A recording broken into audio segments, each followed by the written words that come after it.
ፈተና በአንዳንዶች ምናልባት ለአንዳንዶቻችን ፈተና ሆኖ ከመጣ ምንም ነገር ከቀደመ ኃጢአታችን ሊያነጻን ይመጣ ይሆናል። ምናልባት ፈተና አሁን ላለነው ብርቱ ሰዎች ከመጣ አሁን ያለንን ፍጽምና የበለጠ ሊያሳምርልን ይመጣ። ወገኖቼ እንደገና ወደ ዓለም አትመለሱ። እንደገና ወደ ክፋት አትሂዱ። እንደገና ወደ መማረር አትሂዱ። እንደገና ተስፋ ወደ መቁረጥ አትሂዱ። እንደገና ራሳችሁን ወደ ማጥፋት አትሂዱ። አንዳንዶችን ሰምተናል። ሰሞኑ ልብ ይሰብራል። በጣም በእውነት ለማሰብ እንኳን ልብ ይሰብራል። ግን ክርስቲያኖች ይሄን ያህል እግዚአብሔርን በውስጣችን እናጠፋዋለን። ወገኖቼ ራሱን የሚያጠፋ ሰው እኮ እግዚአብሔርን ሕልውናውን ያጠፋ ሰው እኮ ነው ውስጡ። አይዟችሁ አመስጋኞቹ የእግዚአብሔር ቃል በሁሉ አያመስግኑ። በሁሉ ስታመሰግኑ ምኑኝ ልባችሁ ይጽናናል፣ ሕሊናችሁም ያርፋል። ነገን ተስፋ ታደርጋላችሁ።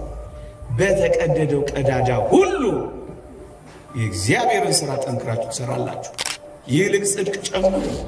በዚህች ዓለም አትጣበቁባት። ሐዘን እንዳታበዛባችሁ ተስፋ አታድርጓ። ከእሷ ጉያ ይልቅ የክርስቶስን ጉያ መርጣችሁ ከፍ በሉ ወደ ላይ።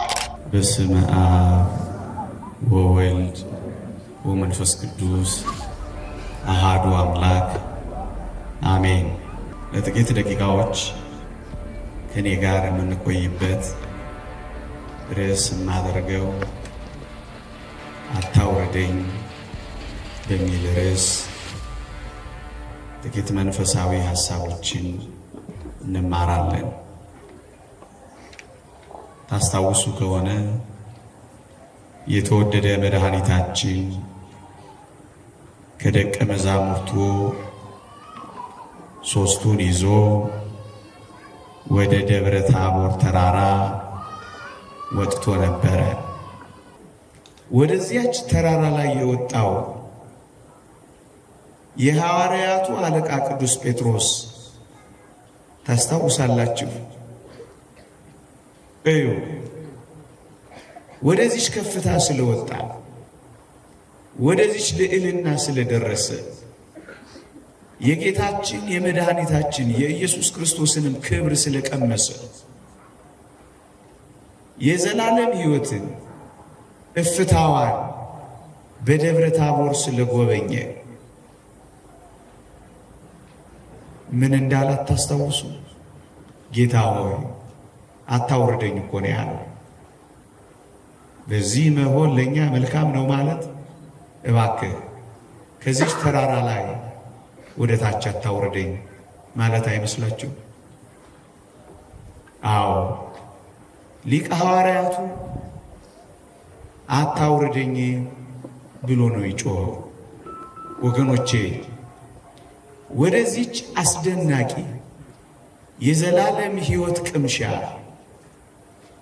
የመንግሥተ ሰማያት እፍታ የዘላለም ክብር ሕይወት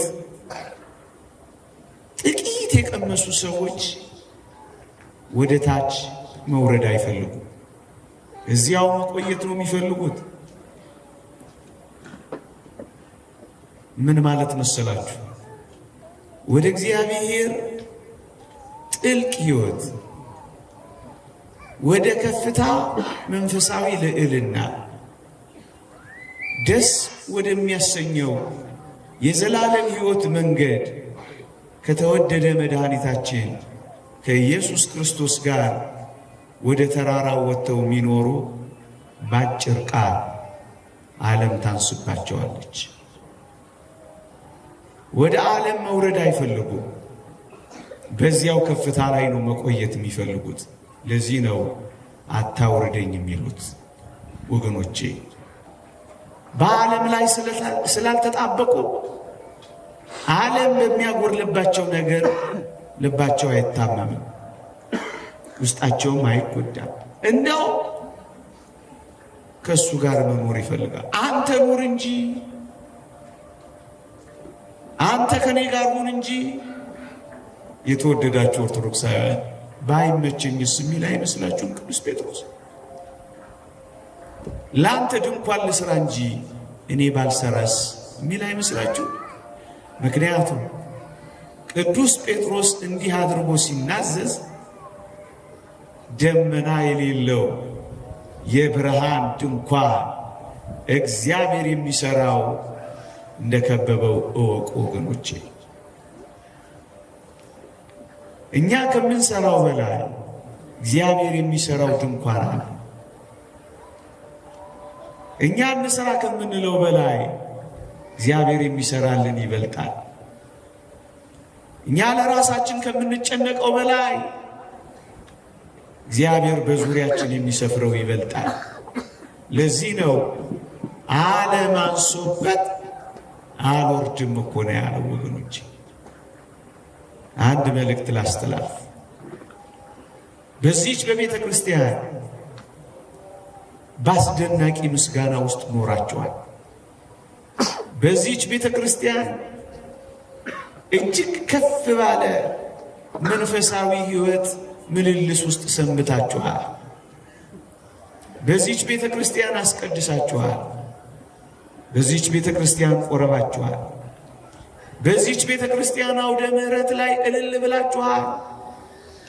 አፋችሁ ኮቸችላ እስኪመስል ጾማችኋል። በዕጣኑ ታውዳችኋል። በካህናቱ ተከባችኋል። በዝማሬው ተሞልታችኋል።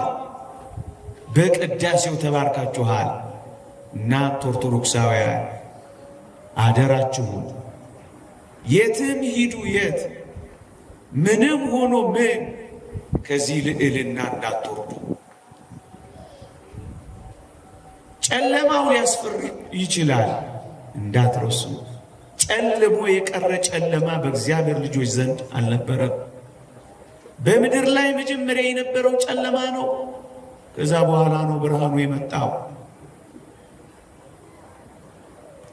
የነገር ፍጻሜ ከመጀመሪያው ሁሉ በእግዚአብሔር ዘንድ የተሻለ ነው። ምን ማለት ነው? መከራዎቻችሁን፣ ፈተናዎቻችሁን፣ ተስፋ የመቁረጫ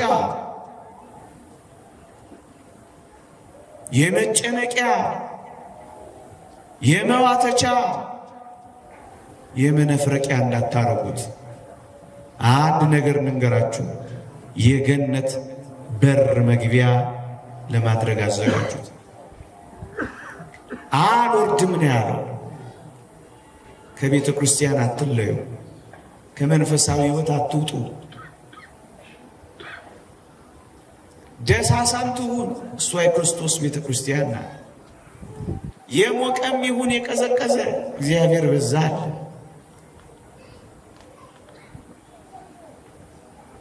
አትውረዱ፣ ከዚህ ልዕልና ዝቅ አትበሉ። ታስቀድሱ የነበራችሁ እንቅልፋችሁን መተኛት አትጀምሩ። ሁሌ አስቀድሱ። በሆነው ነገር ሁሉ እንዳትለወጡበት የእግዚአብሔር ቃል እንዲህ ይላል። እንዴት ተለወጥሽብኝ ይላል። ከ2 ዓመት ከ3 ዓመት ከ4 ዓመት ከ5 ዓመት በኋላ ከዘመናትም በኋላ እንዳትለወጡበት በዚህ ልዕልና ጽኑ፣ በዚህ መንፈሳዊነት በርቱ፣ በዚህ አገልግሎት ትጉ፣ ወንጌልን በመስማት ጠንክሩ። በየሄዳችሁበት ከዚህ ከፍታ ላይ አትውረዱ፣ ከዚህ ሕይወት ውስጥ አትውጡ። የእኔና የእናንተ የዚህ ምድር አኗኗር እንደ ስደተኛ እምን ብለን እንዳንተኛበት። ለዚህ ነው ከዚህ አታውረደኝ፣ ይልቅ ካንተ አትለየኝ፣ ይልቅ ከመንግሥተ ሰማያት አታውጣኝ፣ ይልቅ ከመንፈሳዊ ሕይወት አትለየኝ፣ ይልቅ ከጉያህ እንዳልወድቅ አንተ ጠብቀኝ፣ ይልቅ ካንተ እንዳልፈናቀል እርዳኝ፣ ይልቅ ከዚህ ልዕልና እንዳልወርድ፣ ከዚህ መንፈሳዊነት እንዳልወርድ፣ ከዚህች ቤተ ክርስቲያን እንዳልወጣ፣ ከዚህ ዝማሬ እንዳልፈናቀል፣ ከዚህ ኪዳን እንዳልለይ፣ ከዚህ ዕጣን እንዳልወጣ ይልቅ አንተ ጠብቀኝ፣ ከዚህማ አታውርደኝ። አንድ ወጣኔ መነኩሴ ነበር። እጅግ ባለጠጋ ነው አባቱ፣ እጅግ ባለጠጋ። የአባቱን ባለጠግነት ትቶ እዚያ አቅራቢያ ካለ ገዳም መንፈሳዊታቸው ብልጥግና የማረከው አንድ ወጣኔ መነኩሴ ሄዶ ከነሱ ጋር ይመንናል። የአባቱን ባለጠግነት ትቶ ቤት አልባ ወደ መሆን ይጀምራል። ከዚያስ ከጥቂት ዘመናት በኋላ አባቱ ሞተላቸውና መልእክት ላኩበት። ምን ብለው? ያ ባለጸጋ አባትን ሞቷልና ናና ሀብቱን ውረስ ብለው ላኩበት። እሱ ምን ብሎ መለሰላቸው መሰላችሁ? አላወቃችሁም እንዴ? እኔ እኮ አባቴ ከመሞቱ ከረጅም ዓመት በፊት ሞቻለሁ አይላቸው መሰላችሁ? ወጥቷላ እንዴት ይወርዳል? እንደገና ወደ ዓለም፣ ከዚያ ባለጠግነት እንደገና ወደ ድህነት፣ ከዚያ ክብር እንደገና ወደ መዋረድ፣ ከዚያ ከፍታ እንደገና ወደ ዝቅታ፣ ከዚያ ክብር እንደገና ማነስ። አልወርድም አላቸው ወገኖች። ሁሉንም የእግዚአብሔርን ሰዎች ተመልከቷቸው። ወደ ከፍታው ከወጡ በኋላ አይወርዱም፣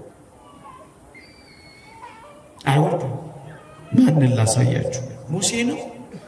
ወደ ሲና ተራራ ወጥቶ ነበልባል ከሐመልማል ካየ በኋላ ሊቃውንት እንደሚነግሩን ወደ ቤቱ አልተመለሰም አሉ። ወደዚህች ኦርቶዶክሳዊት ቤተክርስቲያን ከመጣችሁ በኋላ ወዴት ትሄዳላችሁ?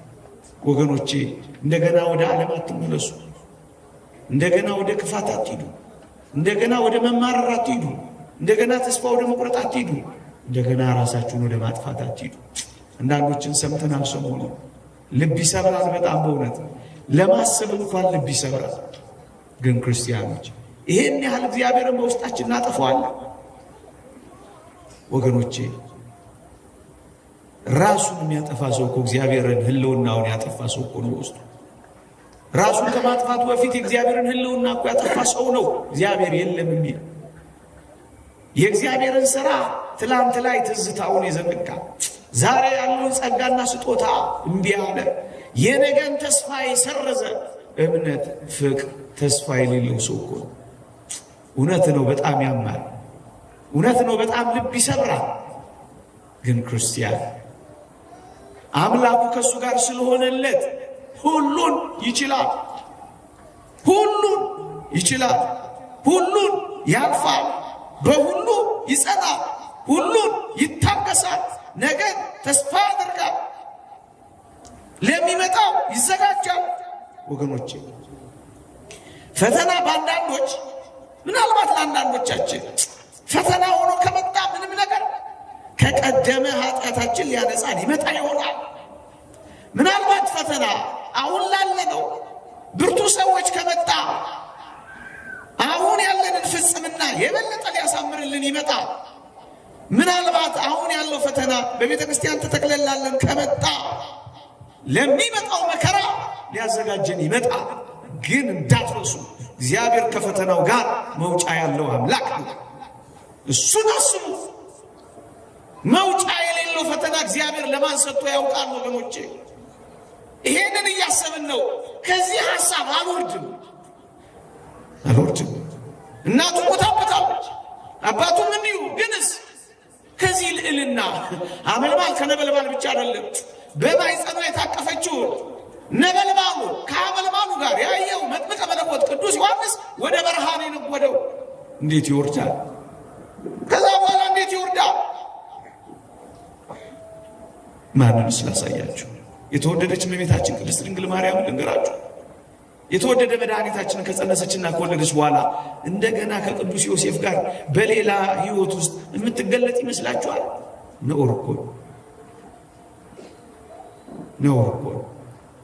እንኳን ጌታችን የተቀመጠበትን ዙፋን አባታችን የተቀመጡበት ዙፋን ላይ እንኳን ማንም ሰው አይቀመጣት። እንደገና አትወርድም፣ በፍጹም አትወርድም። እንዴ ይልቅ ጽድቅ ጨምሩ፣ በዚህች ዓለም አትጣበቁባት፣ ሐዘን እንዳታበዛባችሁ ተስፋ አታድርጓ። ከእሷ ጉያ ይልቅ የክርስቶስን ጉያ መርጣችሁ ከፍ በሉ ወደ ላይ። ምዕመናን ጥልቅ የሆነው መንፈሳዊ ሕይወት ሲገባል ወደዚህ ልዕልና ስንደርስ መውረድ አንፈልግም። አይዟችሁ አመስጋኞቹ የእግዚአብሔር ቃል በሁሉ አያመስግኑ። በሁሉ ስታመሰግኑ መኖኝ ልባችሁ ይጽናናል፣ ሕሊናችሁም ያርፋል። ነገን ተስፋ ታደርጋላችሁ። በተቀደደው ቀዳዳ ሁሉ የእግዚአብሔርን ሥራ ጠንክራችሁ ትሰራላችሁ። ይሄ በጎ የማይመስል ነገርን እንዴት አድርጋችሁ በጎ እንደምትቀይሩት ይልቃሱ። ግድ የላችሁ። እግዚአብሔር ሁሉን ነገር ለበጎ አድርጎ እንደሚቀይረው ታምናላችሁ። እሱ እናንተ እንዴት አድርገን ለበጎና እስካሁን ካለን ነገር የተሻለ እንዴት እናደርገው? ከእግዚአብሔር ጋር ማህበራዊ መስተጋብራችሁን የበለጠ አጠንክሩት። ተጠያየቁ፣ ተረዳዱ፣ ተደጋገፉ፣ እርስ በርሳችሁ ተጽናኑ፣ አበረታቱ። የማንም ሰው ልብ አይውደቅ፣ በርቱ ተባባሉ። ሕይወት እዚህ ወይም እዚያ ምንም ይቀጥላል። ጥቂት ወይም ብዙ የለመድነው እንግዳ ብንሆን ከእግዚአብሔር ጋር ከሆን እመኑኝ የመረረውን እንኳን ሊያጣፍጠው እግዚአብሔር ቻይ። አትወረዱ። ይቆየን። የእግዚአብሔር ቸርነት፣ የእመቤታችን አማላጅነት፣ የቅዱሳን በረከት ረድኤት አይለየን። በመንገዳችን ሁሉ ከፊት ይቅደምልን፣ በኋላ ይከተለን፣ በላያችንም አድሮ ይኖርልን። ይቆየን።